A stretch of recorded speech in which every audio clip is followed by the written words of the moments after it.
हमने कल पढ़ा था टाइप्स ऑफ मैट्रिसेस, 7 टाइप्स की मैट्रिसेस के बारे में पढ़ा था। तो हम थोड़ा रिवाइज कर लेते हैं फटाफट। तो कॉलम मैट्रिक्स थी पहली। तो कॉलम मैट्रिक्स में हमें बता था क्या होना चाहिए, एक ओनली वन कॉलम होनी चाहिए, ओनली वन कॉलम। फिर उसके बाद आती थी matrix, row matrix. Row matrix में ओनली वन रो होनी चाहिए। ओके।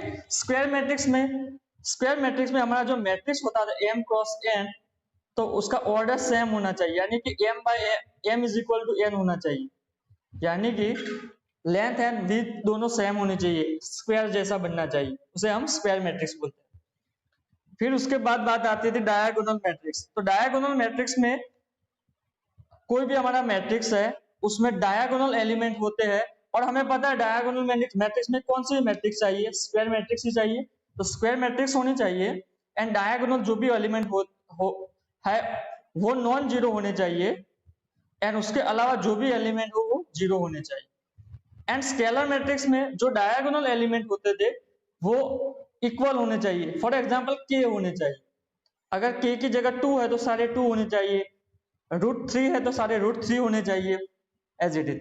आइडेंटिटी मैट्रिक्स किसे बोलते हैं, तो ये जो डायगोनल मैट्रिक्स में जो डायगोनल एलिमेंट होते हैं वो ओनली वन ही होने चाहिए, वन के अलावा किसी की एंट्री नहीं होनी चाहिए, and rest of this element diagonal element all are zero, यानी कि डायगोनल एलिमेंट के अलावा सारे एलिमेंट जीरो होने चाहिए। उसके बाद हमने जीरो मैट्रिक्स पढ़ा था। जीरो मैट्रिक्स में सारे एलिमेंट जीरो होते हैं, एंड जीरो मैट्रिक्स को हम ओ से डिनोट करते हैं, बड़ा वाला। ओके। अब एक्सरसाइज भी आ जाती है।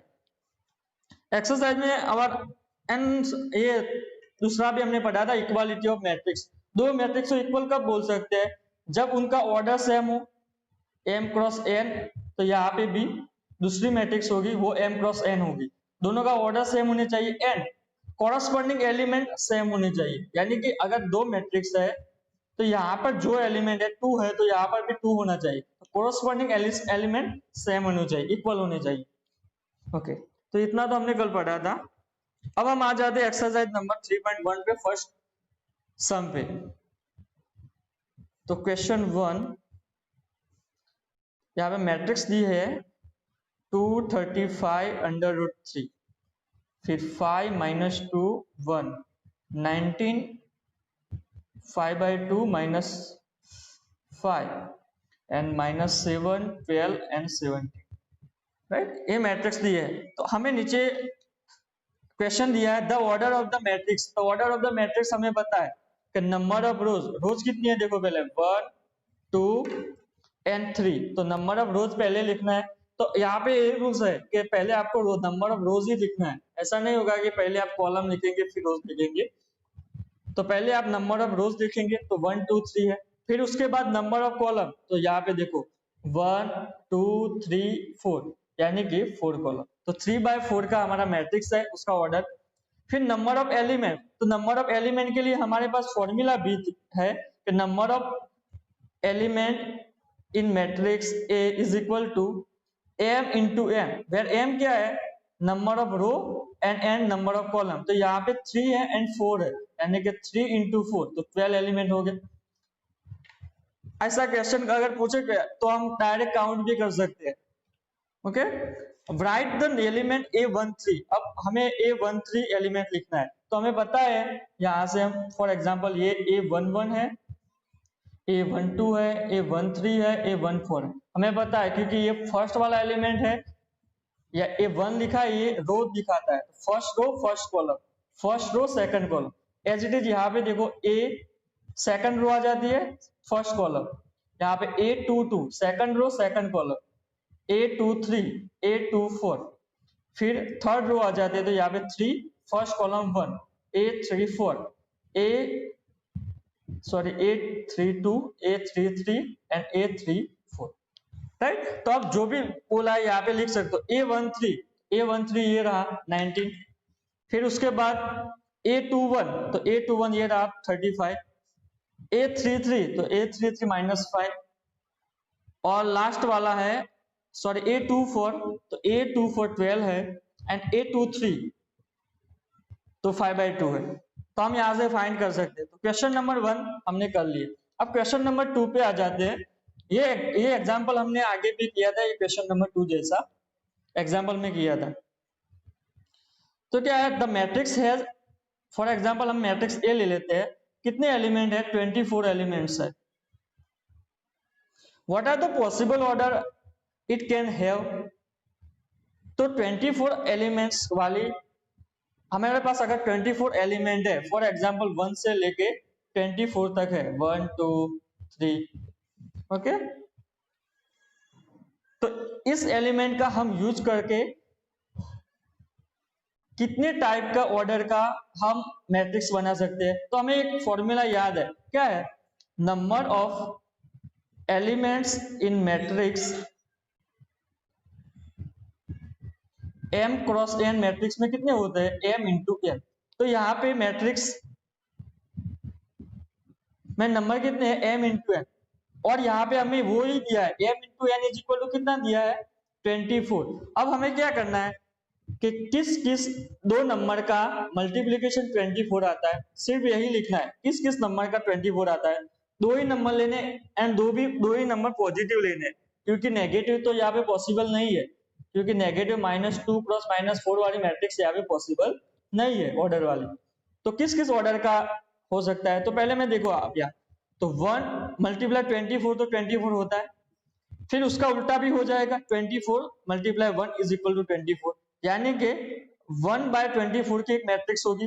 तो ये मैट्रिक्स क्या होगी, रो मैट्रिक्स ही होगी। देखो यहाँ से 1 रो है एंड कॉलम में बहुत सारे एलिमेंट है, 1 2 3 4 5 ऐसे करके 24 होगी। तो ये कॉलम मैट्रिक्स हो, सॉरी ये रो मैट्रिक्स हो जाएगी। और नीचे वाली देखो आप 24/1 है, यानी कि ऐसे होगा 24 रोज है, तो 1 2 करके 24 रोज होगी, लेकिन कॉलम तो एक ही होगी।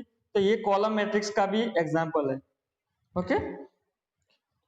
फिर 24 को किस तरह हम लिख सकते हैं, दो नंबर के मल्टीप्लिकेशन में, दो, ये तो एक हो गया। फिर उसके बाद हम यहाँ पे पहले 1 लिया था ना, तो अब 2 लेते हैं, अगर होता है तो हमें पता है 2 मल्टीप्लाई 12 इज इक्वल टू 24 होता है। फिर उसका उल्टा 12 मल्टीप्लाई 2 24 होता है। अब 3 पे आ जाते हैं, तो 3 मल्टीप्लाई 8 24 होता है, उसका उल्टा भी लिख लेना 24। अब 4 पे आ जाते हैं, तो 4 मल्टीप्लाई 6 इज इक्वल टू 24 होता है, 6 मल्टीप्लाई 4 इज इक्वल टू 24 होता है। अब 7 पे आ जाते हैं, तो 7 पे तो नहीं होगा कोई भी, यहाँ पे कोई भी नंबर रखेंगे तो 24 नहीं आएगा। फिर 8 पे आ जाते हैं, तो 8 मल्टीप्लाई 3 24 होता है, एंड उसका उल्टा 3 मल्टीप्लाई 8 24 होता है, लेकिन ये तो ऊपर आ गया है, इसे हम लिखना नहीं है सेकंड टाइम। फिर 9 पे आ जाते हैं, 9 पे कोई पॉसिबिलिटी नहीं है, 10 पे नहीं है, 11 पे नहीं है, 12 पे है, 12 मल्टीप्लाई 2 इज इक्वल टू 24 है, एंड ये तो आगे आ गया है, तो ये भी नहीं ले सकते। फिर 13 पे आ जाते हैं, 13 पे नहीं है, 14 15 16 17 18 19 20 21 22 23 24 पे है, क्योंकि 24 मल्टीप्लाई 1 एंड 1 मल्टीप्लाई 24, लेकिन ये भी हमने ले लिया यहाँ पे, तो दूसरी बार लेने की कोई जरूरत नहीं है। तो यहाँ से आप देख सकते हो कि पॉसिबल ऑर्डर कितने हैं, तो देखो 1 2 3 4 5 6 7 8, 8 पॉसिबल ऑर्डर है। तो यहाँ पे हम लिख सकते हैं, अगर लिखना है पॉसिबल ऑर्डर ऑफ एलिमेंट, यहाँ पे आप possible order of matrices with, या हैविंग भी लिख सकते हैं, having 24 elements is equal to, या इंप्लाइज करके आप लिख सकते हैं 1/24 24/1 3/8 8/3 2/12 12/2 4/6 6/4, तो 1 2 3 4 5 6 7 8 पॉसिबल है, ओके। उसके बाद दूसरा क्वेश्चन उसमें दिया है, what if it has a 13 element, तो बस सिंपली यहाँ पे 13 एलिमेंट कर देते हैं, एंड 13 को किस तरह लिख सकते हैं, वो लिखना है 13 एलिमेंट। तो हमें पता है कि number of element in a matrix A is equal to 13 है, तो 13 को m इंटू n से लिख सकते हैं, m into n is equal to 13। तो हमें पता है एक ही पॉसिबिलिटी है क्योंकि ये प्राइम नंबर है, एंड 1 मल्टीप्लाई 13 तो 13 होगा। तो 13 एलिमेंट अगर किसी मैट्रिक्स में है तो उसका ऑर्डर 2 ही पॉसिबल। कोई भी मैट्रिक्स आप ले लो, अगर मैं आपको 13 एलिमेंट दे दूंगा तो उससे आपको मैट्रिक्स बनाना होगा कोई भी, तो आप इन दोनों के अलावा आप नहीं बना सकते। ओके, उसके बाद मैट्रिक्स है 18 एलिमेंट। 18 एलिमेंट के लिए देखते हैं, तो वो भी देख लेते हैं। चलो 18 एलिमेंट के लिए, तो 18 एलिमेंट में हमें पता है m into n is equal to 18 होना चाहिए। तो एक तो पॉसिबिलिटी 18 मल्टीप्लाई 1 एंड 1 मल्टीप्लाई 8 तो है, ये पॉसिबिलिटी है। Second 2 multiply 9 and 9 multiply 2। तो आप पहले यहाँ पे देखो, मैंने अगर 1 मल्टीप्लाई 8 पहले लिखते तो अच्छा रहता। आप पहले 1 से स्टार्ट कर, ओके। फिर देखो यहाँ पे मैं 2 से स्टार्ट करता, 2 मल्टीप्लाई 9 और इसके नीचे तो उसका उल्टा ही है। फिर 3 पे आ जाते हैं, तो 3 पे होता है, हाँ होता है, 6 मल्टीप्लाई 3। फिर 4 पे नहीं होता, 5 6 पे होता है, लेकिन 6 मल्टीप्लाई 3 तो ये तो आ गया 7 8 9 9 पे होता है, 9 भी यहाँ पे आ गया 9 मल्टीप्लाई 2 एंड 2 मल्टीप्लाई। तो इसके अलावा कोई भी पॉसिबिलिटी नहीं, यानी कि ये 3 पॉसिबिलिटी है। लास्ट में 18 वाला आएगा तो यहाँ पर भी हो जाएगा। ओके, एंड सेकंड बात बोलिए कि व्हाट अबाउट द 5। तो 5 के बारे में क्या बोल सकते हैं, तो m into n is equal to 5। तो हमें पता है ये प्राइम नंबर है, तो प्राइम नंबर को सिर्फ f, ये दोनों मेथड से ये लिख सकते हैं 5। तो यहां से आपको पता चल जाता है कि अगर यहाँ पे element, number of element prime number है, यहाँ पे आप रिजल्ट लिख सकते हैं, if number of element is prime number, then possible order of matrix या matrices are 1 multiply p and p multiply 1। यानी कि ये दोनों पॉसिबल ऑर्डर हो गए अगर p प्राइम है तो। ओके, तो आप देख सकते हैं प्राइम 7 पे भी देख सकते हैं, तो 7 मल्टीप्लाई 1 होगा तभी 7 होगा, एंड 1 मल्टीप्लाई 7 होगा तभी 7 होगा, इसके अलावा पॉसिबिलिटी नहीं। तो ये आप एक रिजल्ट के तौर पे लिख सकते हो या याद भी रख सकते हो। याद नहीं रखना है तो भी हमें ये तो पता है m इंटू एन करना है। ओके, अगर प्राइम आ जाता तो हम तुरंत ही कर सकते हैं कि इसकी 2 ही पॉसिबिलिटी है, हम श्योर है इसके बारे में कि 2 ही पॉसिबिलिटी है। थर्ड भी हो गए, अब फोर्थ पे आ जाते हैं। फोर्थ का मैं फर्स्ट वाला कर देता हूं। क्वेश्चन नंबर 4 में फर्स्ट वाला 2x2 मैट्रिक्स दी है and A is equal to AIJ। यहाँ पे 2x2 की मैट्रिक्स है, तीनों ही तीनों, एंड हमें फर्स्ट वाला में लिखा है AIJ is equal to I plus J whole square divide by 2 है।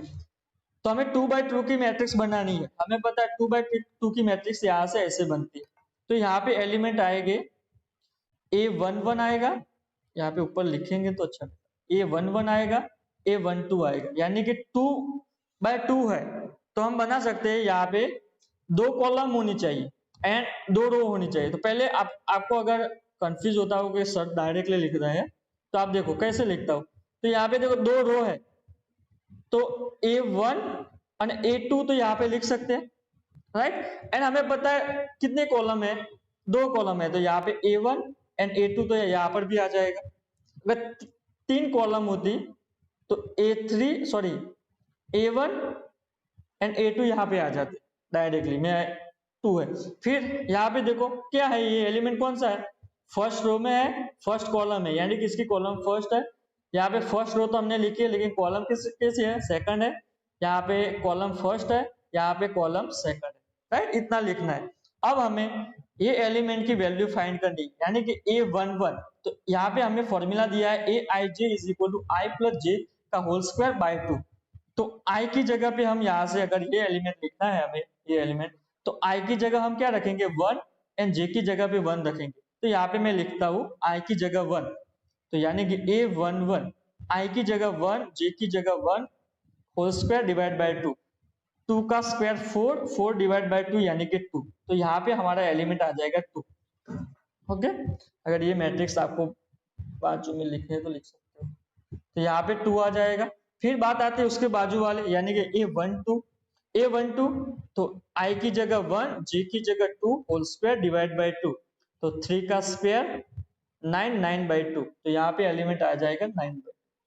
एज इट इज A23 तो A23 is equal to I की जगह 2 है, J की जगह 3 है होल स्क्वायर डिवाइड बाय 2। तो 25/2 हो जाएगा। यहाँ पे A22 है तो यहाँ पे लिख लेते हैं A22 तो I की जगह 2, J की जगह भी 2 होल स्क्वायर डिवाइड बाय 2। तो 4 का स्क्वायर 16 होगा, 16/2 यानी कि 8। तो ये हमारा मैट्रिक्स बन गया। तो ऐसे ही आप क्वेश्चन नंबर 4 में जो दूसरा दिया है वो I J की जगह I डिवाइड बाय J है तो वो आप कर सकते हैं। सिंपली हमें सिंप्लीफाई करना है कि कैसे होता है, और आपको मैट्रिक्स लिखनी आती है कि A I J M cross N symbolic matrix लिखनी है तो कैसे लिखते हैं। अब उसके बाद क्वेश्चन नंबर 5 है, वो भी मैं कर देता हूँ एक उनमें से, क्योंकि यहाँ पे 3/4 की मैट्रिक्स दी है, थोड़ी बड़ी दी है। तो मैं पहला वाला ही करता हूँ, थोड़ा हार्ड लगता है। Aij is equal to 1/2 minus 3i plus j। Okay, तो यहाँ पे देखो आप 3/4 मैट्रिक्स है, तो 3/4 मैट्रिक्स हमें पहले हमें बनानी है। तो 3/4 मैट्रिक्स बना लेते हैं, 3/4। ओके, तो 3/4 में हमें पता है 3 रोज है, यानी कि A1 आएगा, A2, A3 एंड रोज कितने, सॉरी कॉलम कितने हैं 4। तो A1 कितने टाइम लिखना पड़ेगा, 4 टाइम, A1 A1 A1। यहाँ पे A2 भी 4 टाइम, यहाँ पे A3। ओके, अब दूसरा एलिमेंट सफिक्स में हमें लिखना है। तो यहाँ पे देखो फर्स्ट रो है, ये तो फर्स्ट रो, कॉलम कौन से नंबर की है, तो फर्स्ट नंबर की। यहाँ पे कॉलम सेकंड नंबर की, यहाँ पे कॉलम थर्ड नंबर की, यहाँ पे कॉलम फोर्थ नंबर की। यहाँ पे मैं 1 2 3 एंड 4 लिख सकता हूँ। यहाँ पे 1 2 एंड 3 तीन रो है। यहाँ से A21 A22 A23 A24 1 2 3 4। तो ये हमारी बन गई 3/4 की मैट्रिक्स। अब हमें इसकी वैल्यू फाइंड करनी है सिर्फ, तो मैं ये पहले वाले के फाइंड कर लेता हूँ कि पहला वाला इजी है। चलो A32 की फाइंड करते हैं। तो यहाँ पे A32 है, तो यानी कि A32 is equal to I की जगह 3 एंड J की जगह 2 रखना है हमें सिंपल। यहाँ पे हमारे इक्वेशन 1/2 I की जगह 3 रखना है एंड J की जगह 2 रखना है। तो यहां से हम सिंप्लीफाई करेंगे अगर, तो -9 प्लस 2 इज इक्वल टू -7। तो आंसर आ जाएगा -7/2। ओके, और आगे आप कर सकते हो। सिंपली ये मैट्रिक्स आपको बनानी आनी चाहिए, फिर 3 एंड 2 रख के सिंप्लीफाई करना है। क्वेश्चन नंबर 6 पे आ जाते हैं। वो इक्वालिटी मैट्रिक्स के बारे में हमने पढ़ा था कल, उसके बारे में है क्वेश्चन नंबर 6। उसमें भी मैं फर्स्ट वाला करा लास्ट वाला कलेक्ट करा देता हूँ। चलो थोड़ा हार्ड है। तो लास्ट वाला जो हमारा मैट्रिक्स है x y z, x plus z y plus z is equal to 9 5 7। आप यहां से देख सकते हो ये मैट्रिक्स कौन सी मैट्रिक्स है, कॉलम मैट्रिक्स है। आप देखो यहाँ पे एक ही कॉलम है एंड रो तो बहुत सारी है, यहाँ पे भी एक ही कॉलम है। ओके, तो यहाँ पे दिया है कि दोनों मैट्रिक्स इक्वल है। तो हमें पता है कि दो मैट्रिक्स अगर इक्वल हो गए तो क्या होगा, कॉरस्पॉन्डिंग एलिमेंट होंगे वो भी इक्वल होंगे, राइट। तो इसके बराबर ये लिख सकते हैं हम, यानी कि ये क्या है, A1 1 है, ये A2 1 है, ये A3 1 है। यहां से अगर बात करें हम तो A1 1 है, A2 1 है, A3 1 है। तो अगर दो मैट्रिक्स इक्वल है तो उसका कॉरस्पॉन्डिंग एलिमेंट भी इक्वल होंगे। तो यहाँ पे 3 इक्वेशन बनेंगे। सिंपली हमें वो 3 इक्वेशन को सॉल्व करना है। तो फर्स्ट वाला बनेगा z is equal to 9, second one बनेगा x plus z is equal to 5, and third वाला बनेगा y plus z is equal to 7, right. इन तीनों इक्वेशन को सॉल्व करना है एंड हमें यहाँ पे क्या फाइंड करना है वो तो मैंने बताया नहीं। यहाँ पे हमें x y एंड z की वैल्यू क्या होगी वही फाइंड करना है। तो हमें पता है ये तीन इक्वेशन है, तो तीन इक्वेशन को सॉल्व करके हम x y एंड z की वैल्यू फाइंड कर सकते हैं। तो अब पहले मैं यहाँ से फाइंड करता हूँ। तो ये इक्वेशन नंबर 1 देते हैं 2 एंड इसका नाम 3। तो ये इक्वेशन में इसके नीचे ला लेता हूँ। तो क्या है x plus z is equal to 5 and y की जगह कुछ भी नहीं है तो मैं 0 लिख लेता हूँ। अगर नहीं लिखेंगे तो भी चलेगा, लिख सकता हूँ। ओके, अब मैं इन दोनों में जो इक्वेशन है उसका सबट्रैक्शन करता हूँ, माइनस। तो आपको पता है माइनस होगा तो x माइनस एक्स यानी कि ये तो कट, यहाँ से y बचेगा, z माइनस जेड भी कट हो जाएगा and 9 minus 5 is equal to, यहाँ पे इक्वल टू तो बीच में है तो y is equal to value हमें मिली 4। अब यहाँ से देख सकते हो अगर y की वैल्यू में इस इक्वेशन में रखूंगा, इक्वेशन नंबर 3 में, तो क्या आएगा जवाब आंसर। तो y इज इक्वल टू 4 है तो 4 में रख दू z इज इक्वल टू 7, ये 4 इसको इस तरफ ले जाता हूँ इक्वल्स के, तो 7 माइनस 4 यानी कि 3। अब हमें y भी मिल गया, z भी मिल गया। अब किसकी वैल्यू बाकी है हमें फाइंड करने की, x की। तो x की वैल्यू फाइंड करते हैं एंड z की वैल्यू हमारे पास 3 है इज इक्वल टू 5, तो x इज इक्वल टू 2 आ जाएगा। ओके, तो ये तीनों जो सम है उसमें सिंपली ये हमें इक्वेशन सॉल्व ही करने हैं। अब हम आ जाते हैं क्वेश्चन नंबर 7 भी देखो आप वही है, अगर आपको कोई डाउट होगा तो मुझे बताना, हम कल सॉल्व कर देंगे। ओके, तीनों इक्वेशन सॉल्व ही करने, वो आप कर सकते हैं। क्वेश्चन नंबर 8 जो ऑप्शन है हमारा एमसीक्यूज है, तो उसमें तो डेफिनेशन से ही आपको पता चल जाता है। देखो क्या लिखा है, ए इज इक्वल टू, हमें एक मैट्रिक्स दिया है a i j, a is equal to a i j, matrix है हमारा m cross n, is a square matrix if.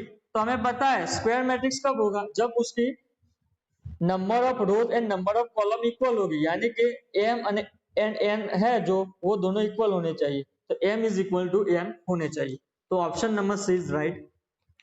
फिर क्वेश्चन नंबर 9 है, which of the given value of x and y make the following pair matrix equal.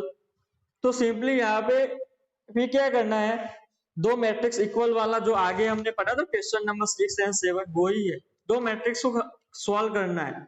Okay, तो आप कर सकते हैं, equation यहाँ से बनेगी, मैं डायरेक्ट इक्वेशन लिख लेता हूँ तो आप सॉल्व कर देंगे।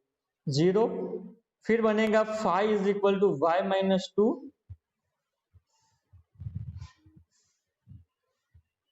फिर यहां से देखो y plus 1 is equal to 8 and 8 plus 2 minus 3x is equal to 4 बनेगा। तो यहाँ से हमें x एंड y की वैल्यू फाइंड करनी है। तो x की वैल्यू यहाँ से मिल जाएगी। देखो क्या है, 3x is equal to minus 7 हो जाएगा, x is equal to minus 7/3। ये दिया है हमारे अंदर, नहीं दिया है, चलो यहाँ से नहीं दिया। फिर यहाँ से देखो y, तो y की वैल्यू यहाँ से मिल जाएगी y इज इक्वल टू 7। तो y इज इक्वल टू 7 कहीं दिया है, हाँ ऑप्शन ए में दिया है तो है। फिर आगे बात करते हैं, x की वैल्यू नहीं दी है ये वाली, तो यहाँ से x की वैल्यू फाइंड कर सकते हैं। तो कौन सी आएगी, 3x को मैं इस तरफ ले जाता हूँ, तो 3x is equal to 2, x is equal to 2/3 आए, 3x is equal to minus 2 आएगा, यानी कि माइनस 2/3। तो x is equal to minus 2/3, ये भी नहीं आता, ये आ जाता है। देखो option number C, option number C में क्या है, x इज इक्वल टू 2/3 है and y is equal to 7 है, तो हमारा ऑप्शन नंबर सी राइट है। ओके, एंड चौथा भी यहाँ से y की वैल्यू मिल जाएगी 4, y इज इक्वल टू 7 मिलेगा। तो y की भी दो वैल्यू मिलती है, x की भी दो मिलती है, तो कौन से हमारे ऑप्शन में दिया है वही लिखना है। तो option number C is right. Okay, अब हम आ जाते हैं last, the number of possible matrices 3/3 with each entry 0 and 1। तो यहाँ पे थोड़ा परम्यूटेशन का यूज आएगा। Okay, A is equal to हमारे मैट्रिक्स है 3/3 है, तो यहाँ से 3/3 मैट्रिक्स लिख लेता हूँ। तो यहाँ पे एक एलिमेंट आएगा 3, 2, यहाँ से सेकंड रो में आएंगे 3 एलिमेंट एंड थर्ड रो में आएंगे 3 एलिमेंट। यहाँ पे स्क्वायर मैट्रिक्स दिया है, राइट। तो number of possible matrix of order 3 by 3 with each entry 0 and 1। Okay, तो यहाँ पे जो भी एलिमेंट हमें लिखने हैं यहाँ पे, तो वो एलिमेंट क्या होने चाहिए, 0 और 1। और ही लिखा है, हाँ और ही लिखा है 0 और 1, यानी कि यहाँ पे हम 0 ले सकते हैं वैल्यू या 1 ले सकते हैं, इसके अलावा कोई नहीं ले सकते, यानी कि पूरे मैट्रिक्स में। तो यहाँ पे बोलते the number of possible matrix, तो ऐसे कितने मैट्रिक्स पॉसिबल है, पॉसिबल मैट्रिक्स। तो यहाँ पे परम्यूटेशन का यूज कर सकते हैं। देखो आप ध्यान से, यहाँ पे हमें बोला है कि 2 ही एलिमेंट लेने हैं, यानी कि 0 and 1 को लेना है, और हमारे पास कुल या टोटल 9 स्पेस है कि 9 जगह पे हमें ये 0 and 1 रखना है। तो यहाँ से देख सकते हो इस जगह के लिए पॉसिबिलिटी कितनी है, यहाँ पे हम 0 रख सकते हैं या 1 रख सकते हैं, यानी कि 2 पॉसिबिलिटी है, 2 पॉसिबिलिटी है, राइट। फिर यहाँ पे आ जाते हैं, यहाँ पे भी क्या रख सकते हैं, 0 रख सकते हैं या 1 रख सकते हैं। तो यहाँ पे भी पॉसिबिलिटी कितनी है, 2 पॉसिबिलिटी है। ओके, आप समझ पा रहे हैं मैं क्या बोल रहा हूँ, क्योंकि हमें जो वैल्यू रखनी है वो 0 and 1 के 1 ही रखनी, उसके अलावा नहीं रखनी। फिर यहाँ पे एलिमेंट हमें रखना होगा, तो यहाँ पे भी हम क्या रख सकते हैं, 0 and 1 के 0 और 1 दोनों ही रख सकते हैं, या 0 रख सकते हैं या 1 को रख सकते हैं, दोनों में से एक को रख सकते हैं। तो हमारी पॉसिबिलिटी की बात आती है परम्यूटेशन में, तो ये कितनी पॉसिबिलिटी होती है, 2 पॉसिबिलिटी। ऐसे आप करके यहाँ पर भी कितनी पॉसिबिलिटी होगी, 2, यहाँ पर भी कितनी पॉसिबिलिटी होगी, 2, यहाँ पर भी 2, यहाँ पर भी 2, यहाँ पर भी 2, यहाँ पर भी 2, यानी कि जितनी भी हमारे स्पेस है मैट्रिक्स में, उसके लिए हमें जो वैल्यू रखनी है 0 and उसकी पॉसिबिलिटी कितनी है, 2, 2, 2। तो यहाँ पे देखो 2, 2, 2 कितनी टाइम्स है, देखो 1, 2, 3, 4, 5, 6, 7,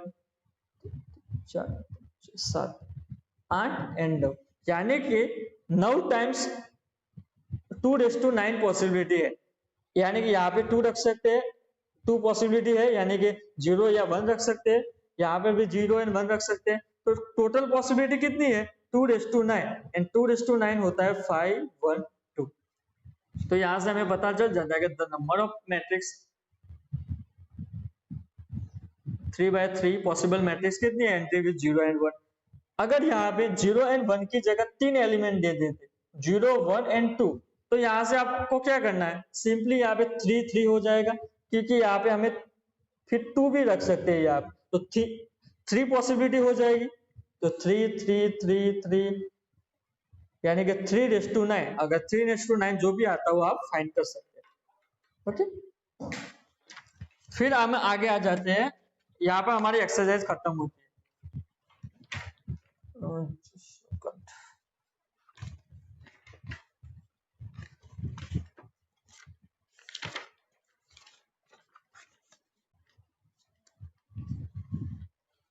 उसके बाद हमारा जो नया टॉपिक स्टार्ट होता है वो operation on a matrix. Operation on a matrix में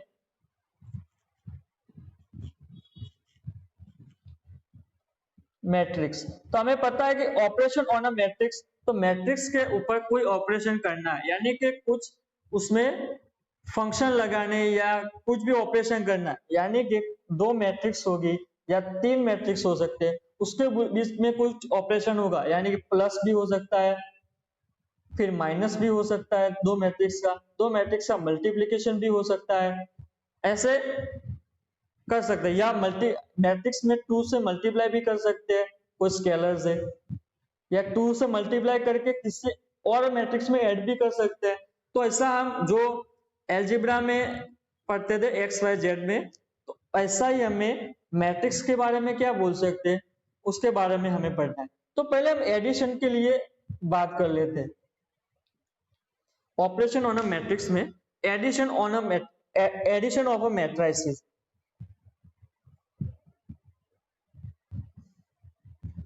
of a matrices।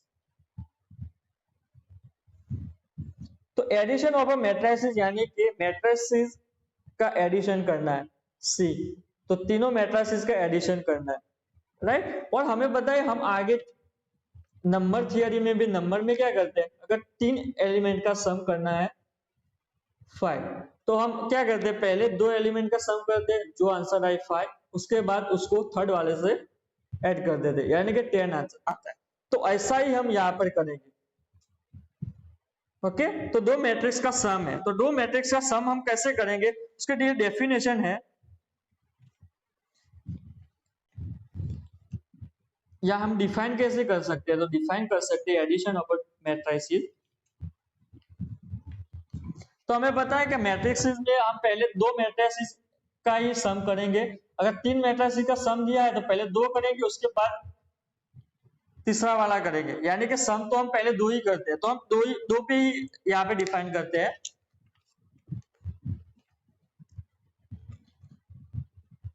The sum of या sum of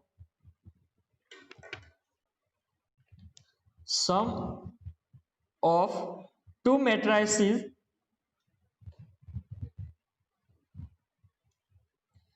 is matrix obtained by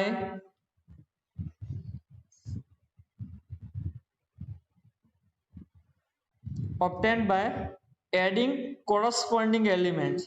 देखो adding corresponding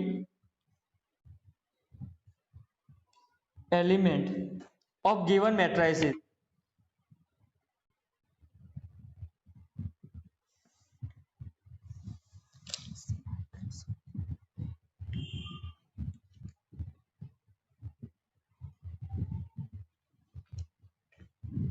ओके तो यहाँ पे देखो क्या लिखा है, सम ऑफ 2 मैट्रिसेस, यानी कि 2 मैट्रिसेस का हमें सम करना है, a प्लस b करना है।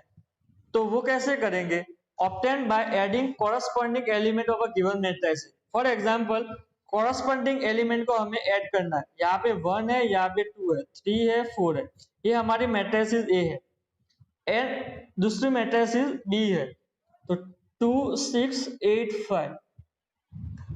तो उसके लिए हमें a प्लस बी करना है। तो a प्लस बी कैसे करेंगे, तो एडिंग क्या करना है, कॉरस्पॉन्डिंग एलिमेंट हमें ऐड करना है। तो यहां से देखो 1 के साथ कॉरस्पॉन्डिंग क्या है 2, तो 1 प्लस 2 करना है, तो जो भी आंसर आए वो 3 लिखना है। यहाँ पे 2 है, 2 के साथ कॉरस्पॉन्डिंग 6 है, यानी कि 2 प्लस 6 तो 8, यहाँ से 3 प्लस 8 11, 4 प्लस 5 9। ओके तो ये हमारा एडिशन हो गया 2 मैट्रिसेस का। और यहाँ पे एक चीज की हमें नोट करनी होगी कि नोट में क्या है कि कब 2 मैट्रिसेस का एडिशन पॉसिबल है। तो जब हम 2 मैट्रिसेस का एडिशन करें तो दोनों मैट्रिसेस के ऑर्डर सेम होने चाहिए। तो यहाँ पे देखो आप 2/2 है, तो यहाँ पर भी 2/2 एंड ओके तो यहां से देखो सम ऑफ 2 मैट्रिसेस है obtain by adding of corresponding element, corresponding element हमें ऐड करने हैं। ओके एंड फॉर एडिशन के लिए हमें ये नोट्स है याद रखनी है कि एडिशन के कब होगा 2 मैट्रिसेस का, जब वो दोनों सेम ऑर्डर के होंगे। तो यहाँ पे सेम ऑर्डर का तो हमने एग्जांपल दिया, लेकिन अगर सेम ऑर्डर नहीं होंगे, फॉर एग्जांपल यहाँ पे एक मैट्रिसेस में ले लेता हूं, सेम ऑर्डर के नहीं लेता हूं, तो आप कैसे सम करेंगे आप मुझे बताइए। यहाँ पे 2/2 है एंड दूसरी मैट्रिसेस मुझे सम करना है 1। ओके ये है 2/3 मैट्रिसेस। तो आप यहां से देख सकते हैं, तो हम यहाँ पे सम कर सकते हैं कि नहीं कर सकते। तो आपको पता है कि सम में क्या करना है, हमें कॉरस्पॉन्डिंग एलिमेंट का सम करना है। तो यहाँ से इसका कॉरस्पॉन्डिंग यहाँ पर ये है, यहाँ से कॉरस्पॉन्डिंग यहाँ पर ये है, इसका और इसका भी हो जाएगा, लेकिन ये दोनों बच जाएंगे, यानी कि इन दोनों के बारे में क्या करेंगे, अगर ये मैट्रिसेस मैंने यहाँ से यहाँ रख यहाँ, तो इसके कॉरस्पॉन्डिंग कोई एलिमेंट मिलता है यहाँ पर, नहीं मिलता। तो यानी कि इसके लिए हम अगर 2 मैट्रिसेस है वो डिफरेंट ऑर्डर की है तो हम एडिशन डिफाइन नहीं कर सकते, क्योंकि कॉरस्पॉन्डिंग एलिमेंट का जो एडिशन होता है उसमें यहाँ से फॉर एग्जांपल के तौर पे यहाँ पे 1 बच जाता है एंड यहाँ पे 3 रह जाता है, तो हम बोल सकते हैं कि एडिशन नहीं हो सकता।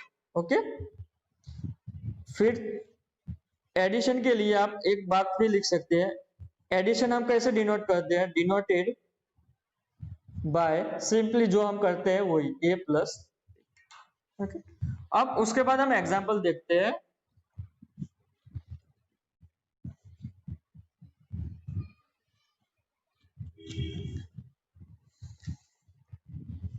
या इन जनरल फॉर्म में कैसे लिख सकते हैं वो भी आप देख लो पहले, उसके बाद हम एग्जांपल पे जाते हैं। तो अगर हमारी मैट्रिक्स एक मैट्रिक्स है ए आई जे, ओके, ये हमारा m क्रॉस n की मैट्रिक्स है एंड दूसरी मैट्रिक्स है b b आई जे। ओके, अगर हमें एडिशन डिफाइन करना है यानी कि a प्लस बी, तो a प्लस बी हम डिफाइन करेंगे, तो यहाँ से सम होगा ए आई जे का सम होगा प्लस बी आई जे का सम होगा। ओके, और आंसर भी हमें m क्रॉस n ही मिलने वाला है, m क्रॉस n। तो इसको मैं जो आंसर आएगा ए i J and B I जे का, तो क्या आंसर आएगा, सी आई जे लिख सकता हूँ, लिख सकते हैं। ओके, ये m क्रॉस n, लेकिन यहाँ पे सम हम करेंगे आई एन जे का, वो कैसे करेंगे, तो हमें पता है कॉरस्पॉन्डिंग आई एन जे यानी कि possible value of i N j. तो here for possible value of i N j, या आप अंडरस्टैंडिंग के लिए आप लिख सकते हैं कि पॉसिबल होना चाहिए m क्रॉस n हम कॉरस्पॉन्डिंग कर सके, ऐसा पॉसिबल होना चाहिए। तो यहां से आपको अंडरस्टैंडिंग के लिए दूसरी भी लिख सकते हैं कि for corresponding element of element I N J लिख सकते हैं, I N G. Okay, understanding के लिए हम समझ जाए कि कैसे लिखना है। ओके, तो अब हम एग्जांपल देखते हैं तो आपको अच्छे से मालूम चल पड़ेगा कि ये कैसे डिफाइन करते हैं। तो यहाँ पे हम a इज इक्वल टू ले लेते हैं √3 1 -1 2 3 0 एंड दूसरे मैट्रिक्स है b 2 √5 1 -2 3 एंड 1/2। ओके, अब हमें फाइंड करना है एडिशन ऑफ टू मैट्रिक्स यानी कि a plus b, a plus b. तो पहले हम यहाँ पे a मैट्रिक्स ले लेंगे, तो मैं फिर से लिख लेता हूँ -1 2 3 0 एंड दूसरी मैट्रिक्स यहाँ पे b लिख लेंगे 2 -2 √5 3 1 1/2। ओके, अब हमें पता है एडिशन में क्या करते हैं कि एडिशन में हम एडिशन के लिए कॉरस्पॉन्डिंग एलिमेंट का एडिशन करते हैं दो मैट्रिसेस की। तो यहाँ पे a एलिमेंट हमने ले लिया √3, तो √3 के साथ दूसरा एलिमेंट दूसरे मैट्रिक्स में कौन सा होगा 2, तो +2 ले सकते हैं। उसके बाद 1 प्लस √3 आएगा, ये आप देख सकते हो यहाँ से। फिर -1 प्लस 1 आएगा +1, तो ये आंसर हमारा 0 हो जाएगा। ओके, यहाँ से 2 -2 आएगा, ये भी 0 हो जाएगा। ओके, अभी आप 2 -2 रखना और उसके बाद आप सिंप्लीफाई करना, जो भी हो 2 -2 कट होता हो ना होता हो, जो यहाँ पे 3 + 3 हो जाएगा 6 हो जाएगा। मैं यहाँ पे डायरेक्टली लिख लेता हूँ एंड 0 + 1/2 तो 1/2 होगा। ओके, तो आप जितना यहाँ से सिंप्लीफाई होता है उतना सिंप्लीफाई कर देना, जो बचता है वो बचा रहना, क्योंकि हमने √3 + 2 का हम सिंप्लीफाई नहीं करना है। √3 की वैल्यू 1.71 करके +2 नहीं करना चाहता था। अगर आंसर ऑप्शन में है तो ऑप्शन में अगर आंसर ऐसा लिखा है कि 3.71 ऐसा, तो हमको थोड़ा वेरीफाई कर देने का ये हो जाता है, या डायरेक्टली भी आप हमें पता चल जाता है कि √3 की वैल्यू 1.71 है +2 है, तो हम समझ सकते हैं। ओके, तो ये रहा हमारा addition of two matrices. Okay,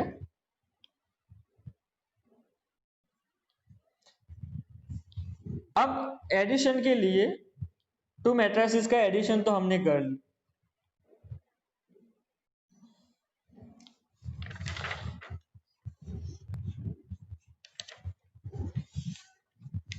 वही समझाना पड़ेगा कैसे आएगा।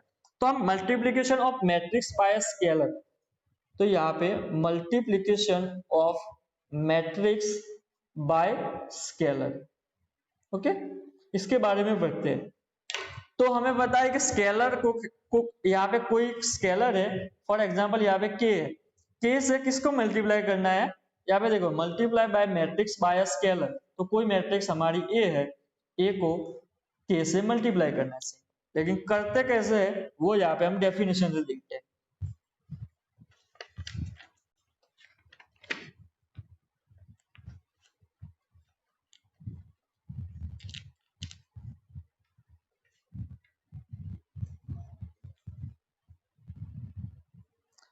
तो यहाँ पे डेफिनेशन आप लिख सकते हैं या डिफाइन कैसे करते हैं ऐसा भी लिख सकते हो। तो फॉर एग्जांपल यहाँ पे ले लेते हैं डेफिनेशन के,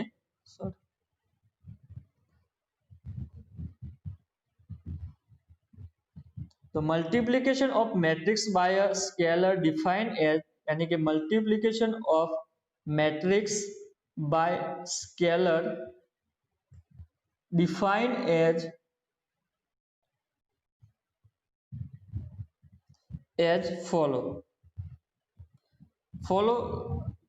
फॉलोज डिफाइन कर सकते हैं। इफ कैसे डिफाइन कर सकते हैं, इफ हमारे पास एक मैट्रिक्स दी है ए आई जे, जो जिसका डायमेंशन या ऑर्डर है m cross n, is a matrix.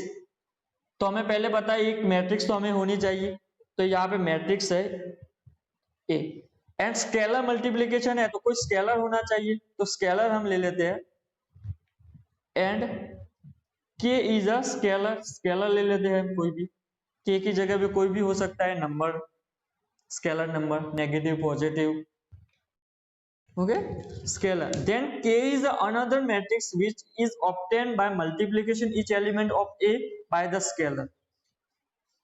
तो हम उसके बाद क्या करेंगे, multiplication of matrix bye k, तो उसके बाद मल्टीप्लीकेशन करके जो भी मैट्रिक्स मिलेंगी उसे क्या बोलेंगे, k एंड a, तो ऐसे लिखेंगे k a। देन क्या होगा, k एंड a का मल्टीप्लीकेशन करके जो भी मैट्रिक्स मिलेगी तो k a is another matrix, तो ये भी अनदर मैट्रिक्स ही होगी, कोई दूसरे एलिमेंट नहीं बन जाएगा, तो मैट्रिक्स ही होगी। एंड ये मैट्रिक्स कैसे फाइंड करते हैं, विच इज ऑब्टेन्ड बाय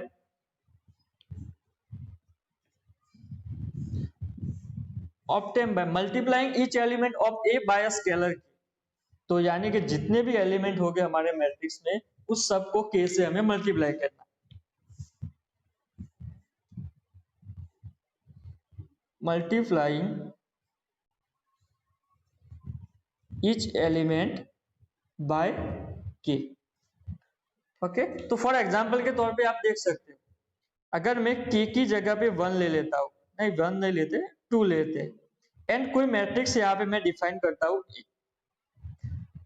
ए, यहाँ पे देखो ए है, ए 2 3 -1 0 ले लेते हैं, ओके। तो यहां से अगर हमें मल्टीप्लाई करना है k, यानी कि स्केलर को इस मैट्रिक्स से मल्टीप्लाई करना है, तो हम स्केलर k की जगह 2 है तो 2a लिखेंगे, और मल्टीप्लाई कैसे करेंगे, तो यहाँ पे देखो obtain bye multiplying each element by k of matrix,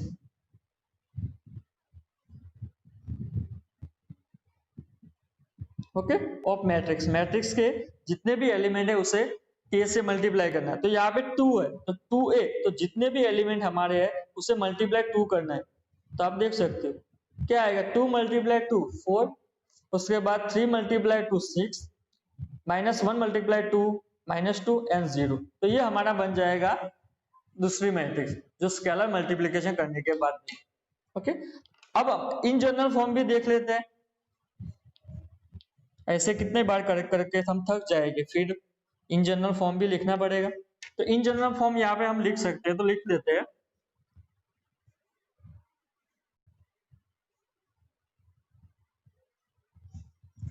तो for example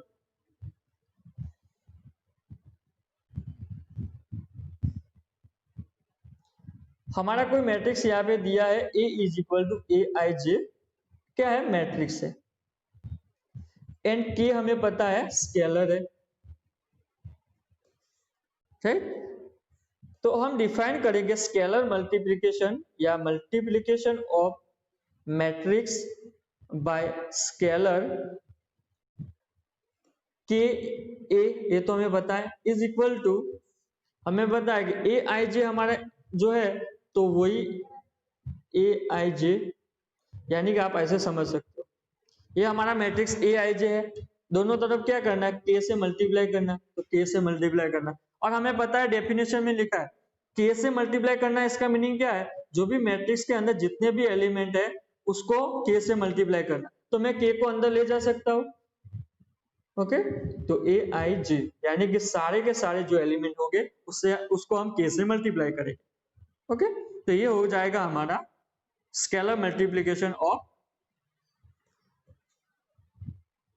sorry matrix, scalar multiplication of matrix, matrix को स्केलर से कैसे मल्टीप्लाई करते हैं वो है। अब उसके बाद हम नेगेटिव मैट्रिक्स देख लेते हैं। तो नेगेटिव मैट्रिक्स में हमें पता है कि नेगेटिव मैट्रिक्स में मैट्रिक्स नेगेटिव होनी चाहिए। तो हम कैसे डिफाइन कर सकते हैं, फॉर एग्जांपल हमारे पास ए मैट्रिक्स है तो उसका नेगेटिव हम आसानी से बोल सकते हैं कि माइनस ए होगा। तो ये डिफाइन कैसे करते हैं, तो negative matrix is denoted by minus a, okay, a negative matrix is denoted by minus a and is defined as, कैसे डिफाइन करेंगे, तो हमें पता है माइनस ए लाना है, तो माइनस की जगह यहाँ पे ए है तो यहाँ पे मैं सिंपली 1 लिख सकता हूँ, यहाँ पे माइनस है तो 1 तो लिख सकता हूँ, कहीं पर भी लिख सकता हूँ, यानी कि हम -1 से मल्टीप्लाई करेंगे तो हमें नेगेटिव मैट्रिक्स मिल जाएगी। एग्जाम्पल पे तौर पे आप देखना है तो देख सकते हो, तो यहाँ पे बुक में से ही ले लेते हैं, यहाँ पे 3 1 -5x ये मैट्रिक्स है। अब हमें नेगेटिव मैट्रिक्स फाइंड करनी है, यानी कि माइनस ए फाइंड करना है। तो माइनस ए के लिए क्या है, -1 से सबको मल्टीप्लाई करना है, -5x, तो -1 से, यानी कि ये तो स्केलर ही हो गया। तो इन शॉर्ट ये क्या है, स्केलर मल्टीप्लिकेशन ऑफ मैट्रिक्स। तो के से हम सारे एलिमेंट को मल्टीप्लाई करते हैं, क्योंकि स्केलर मल्टीप्लिकेशन में स्केलर से सारे एलिमेंट को मल्टीप्लाई करते हैं। तो यहां से हो जाएगा -3 -1 5 एंड -x। ओके, तो ये जो भी मैट्रिक्स बनेगी वो क्या होगी, नेगेटिव मैट्रिक्स। ओके, तो ये नेगेटिव मैट्रिक्स को पहले इसलिए डिफाइन किया क्योंकि उसके बाद हमें जो दो मैट्रिक्स का डिफरेंस आता है पढ़ने को, यानी कि दो मैट्रिक्स का हमें सब्सट्रैक्शन करना है। टाइम तो अभी 11:18 हुआ है, तो दो मैट्रिक्स का सब्सट्रैक्शन हम देख लेते हैं, यानी कि difference of two matrix of matrices. तो हमें आगे जो एडिशन में देखा था, एडिशन में हम फॉर एग्जांपल डेफिनेशन थी a प्लस बी, दो मैट्रिक्स का हमें एडिशन करना है तो हम क्या करते थे, दो मैट्रिक्स के जो कॉरस्पॉन्डिंग एलिमेंट थे उसका सम करते थे, राइट। और यहाँ पे डिफरेंस है, a माइनस बी है, तो वही हमें करना है।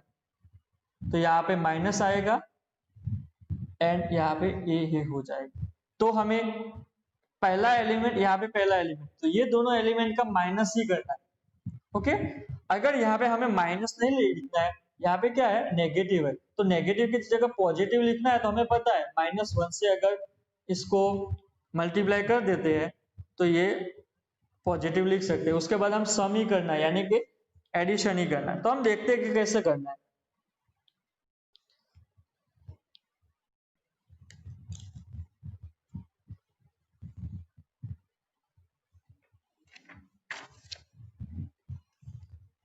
ओके, अगर हमें डेफिनेशन देखनी है तो हम आगे की तरह भी लिख सकते हैं। For example difference of two matrices, यानी कि difference of matrices of same order.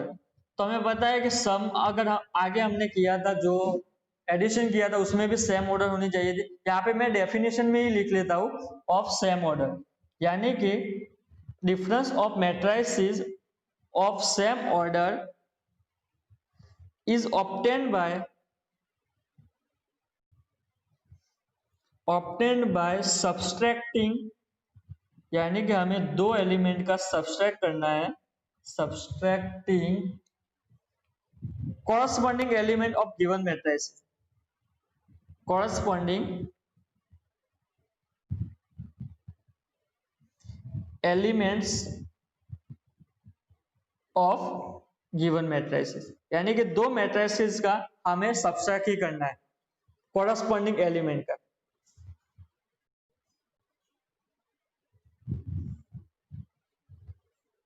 Okay तो फॉर एग्जांपल अगर a दिया है एंड माइनस b दिया है तो दोनों का हमें सब्सट्रैक्ट करना है, तो कोरस्पॉन्डिंग एलिमेंट का सब्सट्रैक्शन करना है। लेकिन यहाँ पे एक हमें पता है एंड इसे डिनोट करते हैं, डिनोट भी लिख सकते हैं, denoted by a minus b. तो हमें पता है a माइनस बी, तो यहां से देखो a माइनस बी का मीनिंग क्या होता है, नेगेटिव मैट्रिक्स है, आगे हमने पढ़ा, यानी कि b की नेगेटिव मैट्रिक्स माइनस बी है, यहां से नेगेटिव लिखना पड़ता है, नेगेटिव मैट्रिक्स माइनस बी है। तो नेगेटिव मैट्रिक्स हम माइनस बी कैसे डिफाइन करते हैं, तो माइनस वन बी ऐसे डिफाइन करते हैं। तो यहाँ पे मैं जो देखो माइनस यहाँ पे a एंड माइनस बी है, उसकी जगह क्या लिख लेता हूँ, माइनस वन इंटू बी, तो ये नेगेटिव चला जाएगा यानी कि प्लस हो जाएगा। ओके नेगेटिव की जगह पे मैं माइनस वन बी लिखता हूं। ओके तो ये हमारा दूसरे तरीके से हम डिनोट कर सकते हैं अगर दो मैट्रिक्स का सब्सट्रैक्शन है, यानी कि डिफरेंस है। यहां से लिख सकते हो आप इन अदर वर्ड क्या होगा, a अगर हमें प्लस लिखना है तो माइनस वन से मल्टीप्लाई कर देंगे सारे एलिमेंट ऑफ मैट्रिक्स बी के, तो ये नेगेटिव मैट्रिक्स बन जाएगा। ओके तो ये डिनोट करने का दूसरा मेथड है। ओके फिर आपको इन जनरल फॉर्म देखना है तो भी देख सकते हो। तो इन जनरल फॉर्म में अगर मैट्रिक्स दिया है in general form a minus b करना है, राइट, तो a इज इक्वल टू हमारे पास a i j है and a m cross n होना चाहिए, वो भी हमें पता है। b is equal to b i j दूसरी मैट्रिक्स है, ये भी m क्रॉस n होनी चाहिए, यानी कि दोनों का ऑर्डर सेम होना चाहिए। तो a माइनस बी हम डिफाइन करेंगे। यहाँ पे देखो कॉरस्पॉन्डिंग एलिमेंट का क्या है, सब्सट्रैक्शन ही है, हमने डेफिनेशन में मैंने लिखा था बाय सब्सट्रैक्टिंग कॉरस्पॉन्डिंग एलिमेंट, तो उसको मैं यहाँ पे m क्रॉस n ही आएगा, तो उसको मैं कुछ और नाम दे देता हूँ, जो भी ये आंसर आएगा उसे dij बोल सकता हूँ, m क्रॉस n। तो ये हमारा हो गया इन जनरल फॉर्म। ओके तो इसका मीनिंग इन जनरल फॉर्म का क्या है कि कॉरस्पॉन्डिंग एलिमेंट है हमारे, उसका हमें सब्सट्रैक्शन ही करना है। तो यहाँ पर जो एलिमेंट है तो उसके कॉरस्पॉन्डिंग, यहाँ पे फॉर एग्जाम्पल i की जगह 1 है एंड 2 की जगह j की जगह 2 है, a12 यानी कि फर्स्ट रो में सेकंड एलिमेंट है, एंड माइनस दूसरी भी क्या होगा, दूसरे मैट्रिक्स से यानी कि बी मैट्रिक्स का फर्स्ट रो का सेकंड एलिमेंट, तो इसका मीनिंग वही होता है कि कॉरस्पॉन्डिंग एलिमेंट का सब्सट्रैक्शन करना, राइट।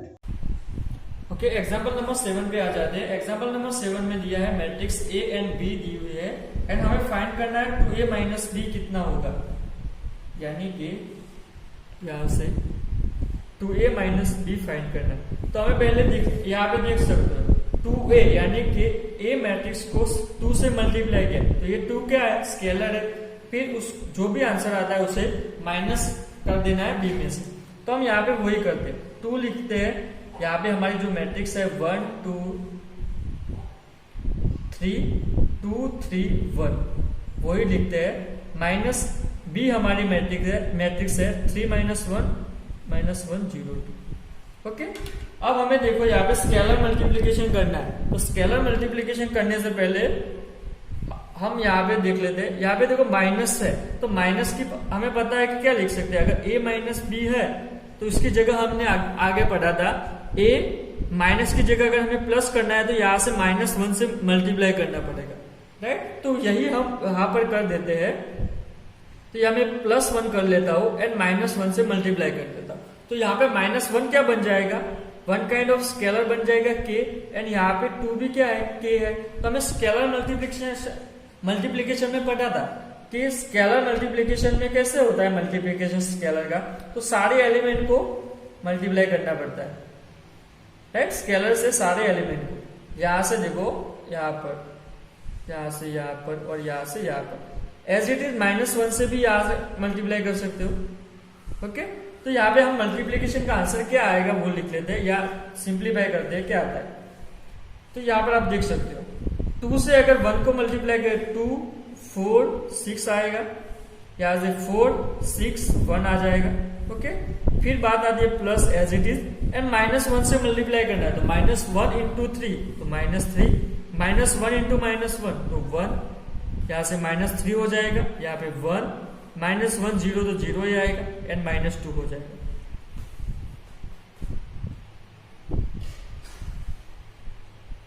ओके, अब हमें सिंपली क्या करना है, यहां से देखो ये मैट्रिक्स एक बन गई, मैट्रिक्स हमारी फॉर एग्जांपल सी मैट्रिक्स है, एंड ये दूसरी मैट्रिक्स डी है, तो उसके बीच में क्या है, एडिशन ही है। तो हमें पता है एडिशन कैसे करते हैं, तो एडिशन हम कॉरस्पॉन्डिंग एलिमेंट्स दोनों मैट्रिक्स है, उन दोनों मैट्रिक्स से कॉरस्पॉन्डिंग एलिमेंट्स को हम एडिशन ही करते हैं। फॉर एग्जांपल यहाँ से 4 ले लेंगे, फिर इसे 1 के साथ, क्योंकि 4 के साथ कॉरस्पॉन्डिंग क्या है 1 है। ओके, तो वो ही करते हैं। तो 2 प्लस -3 यानी कि 2 प्लस -3 तो आंसर आएगा -1।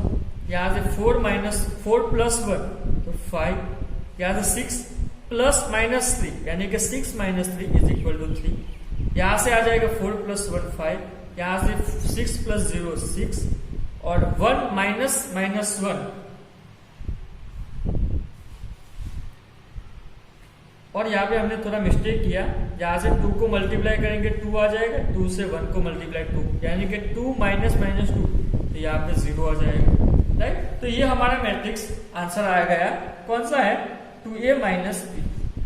ओके, ये मेथड से भी आप कर सकते हैं। इसके अलावा दूसरा हमने ये आंसर में यहाँ पे लिख लेता हूं, यहाँ पर लिखा नहीं है, देखो क्या आया 2 -3 तो -1, 4 -1 4 प्लस 1 तो 5, 6 -3 3, 4 प्लस 1 5, 6 प्लस 0 6, 2 प्लस -2 यानी कि 2 आ जाएगा, राइट। यहाँ पे ये आंसर आ गया। अब हमें यहाँ पर देखो, जो हमने यहाँ से प्लस को निकालकर -1 किया था वो नहीं करते, हम डायरेक्टली -1 को -1 ही रखते हैं, सॉरी माइनस को माइनस ही रखते हैं, तब भी आंसर आता है वो देखते हैं। तो देख लेते हैं यहाँ से, तो पहले तो हमें मल्टीप्लाई तो करना ही होगा अंदर, यानी कि 2 4 6 स्केलर जो मल्टीप्लीकेशन है वो तो 4 6 2 ये तो आ जाएगा। फिर बात आती है 3 -1 3 -1 0 2। ओके, अब क्या है, दो मैट्रिसेस है, फॉर एग्जांपल ये C है ये D है, इसका हमें क्या है सब्सट्रैक्शन यानी कि डिफरेंस है। तो अभी हमने पढ़ा डिफरेंस ऑफ टू मैट्रिसेस कैसे करते हैं, तो कॉरस्पॉन्डिंग एलिमेंट को हमें सब्सट्रैक्ट ही करना है, यानी कि 2 -3 तो 2 -3 आंसर आएगा -1, तो यहाँ पे आ जाता है। फिर आएगा 4, फिर बीच में माइनस तो माइनस है एंड -1 यानी कि आंसर आ जाएगा 5, तो यहाँ पर है। यहाँ पे देखो 6 फिर माइनस एंड 3 यहाँ पर है तो 3 आ जाएगा, तो ये भी आ जाएगा। 4 -1 तो 5, 6 -0 तो 6, 2 -2 यानी कि यहाँ से 0। ओके, आगे भी यहाँ पे 0 ही था, ओके, तो यहाँ पे 0 आ गया। आप देख सकते हो कि दोनों का आंसर एक ही आता है, राइट। तो ये हमारा हो गया एग्जाम्पल नंबर 7। तो मैं यहाँ पे कहने का मीनिंग यही था, अगर आप यहाँ पे माइनस डायरेक्टली करते हैं तो कर सकते हो, या -1 से मल्टीप्लाई करके अंदर इसको डाल सकते हैं, दोनों का आंसर सेम ही आए। लेकिन यहाँ पे -1 से मल्टीप्लाई करेंगे तो यहाँ पे प्लस हो जाएगा। ओके।